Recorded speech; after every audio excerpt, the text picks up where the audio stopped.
Everybody, we have head coach Brad Brownell. Just really proud of the effort my team gave tonight. Thought we competed exceptionally hard and got the game late into the second half with a chance. Disappointed that we weren't able to take it to the last minute. We needed to be able to get a couple more stops in the second half and needed to make a couple more plays. But I thought our guys played pretty aggressive. I thought we played pretty confidently, and I thought our team adjusted well to obviously losing PJ in the first minute. That was, troubling. But like I told our guys, we're all on scholarship. We got to be able to overcome it, and we got to still put ourselves in a chance to win the game. We're good enough to do that, and so I was a little disappointed that we didn't make the plays in the second half to do that down the stretch. Give Louisville credit. I thought their kids made some big shots under some pressure in the second half. And again, I'm really proud of our group. I thought our guys battled and fought. We're a little undersized compared to those guys, especially losing PJ. My two freshmen got a lot of great time, and that was great experience for them. But again, disappointed.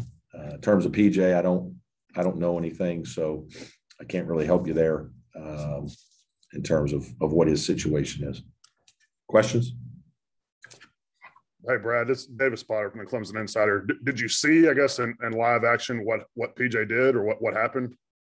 Yeah, he just landed on his foot. I mean, he kind of caught it on an awkward step, a little out of rhythm pass, probably maybe a little ill-advised. And he just didn't quite have his balance. And I think he just, kind of stepped a little awkwardly on that right foot, and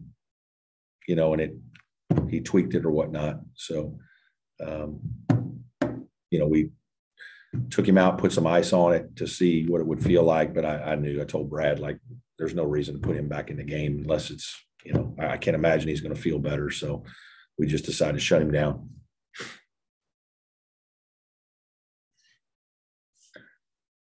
Brad, is it the same thing he's been dealing with all year? Yes.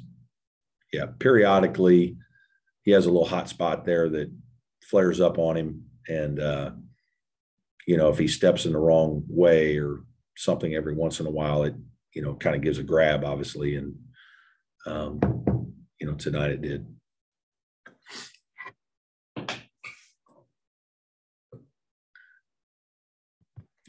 Hey, Brad, it's Alexis from the state newspaper. I mean, obviously you want, everybody to kind of contribute, but is there someone in those moments when you lose a guy like PJ that you look to maybe step up and really kind of take over?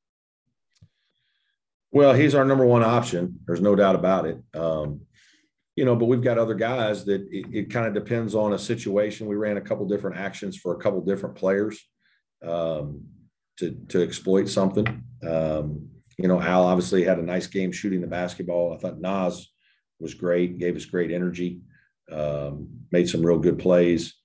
Chase was good, attacking the basket at times. So a little bit of everybody. Obviously, there's more pressure and the ball goes into Ian's hands a lot because we're kind of running an offense where we move our five around and invert our five. There were one or two plays that I thought he could have made. I have a lot of confidence in Ian, and I thought he had a couple bad plays that were, problematic for us down the stretch. One was, I think we had a good back cut set up for a layup, and he didn't quite pivot and get square, and he threw it away. And but we're just kind of running our offense through a bunch of different guys. David Collins a couple times, and I thought he, when they loaded up to him, I thought he distributed well. So it's kind of a little bit of everybody.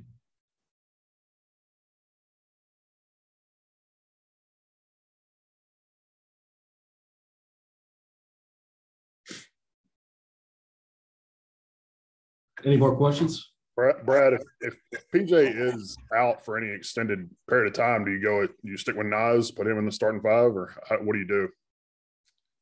We'll have to look at it. Just game to game with matchups and whatnot. Is it, do we go, Ian and Nas? Do we go Ben and Nas, Ben and Ian? It may just depend on who we're playing and where we're at a little bit. Obviously, it's hard for us because, it's two front court players, right?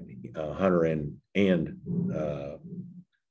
on PJ. And so now we're getting limited in there now. Like we obviously played David at the 4 spot some today just to play, rest our guys. And we got into some foul trouble there with Ian and Ben. So I think it would go game to game. We just have to wait and see with the matchups.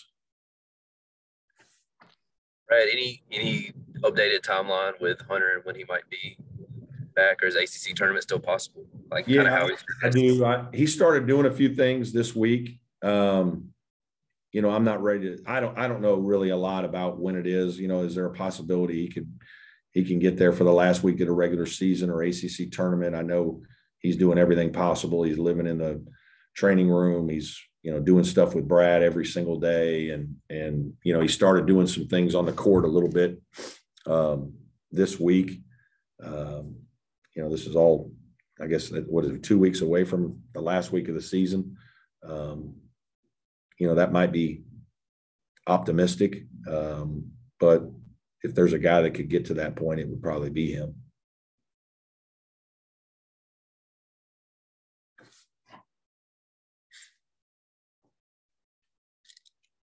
Anybody else have anything for today?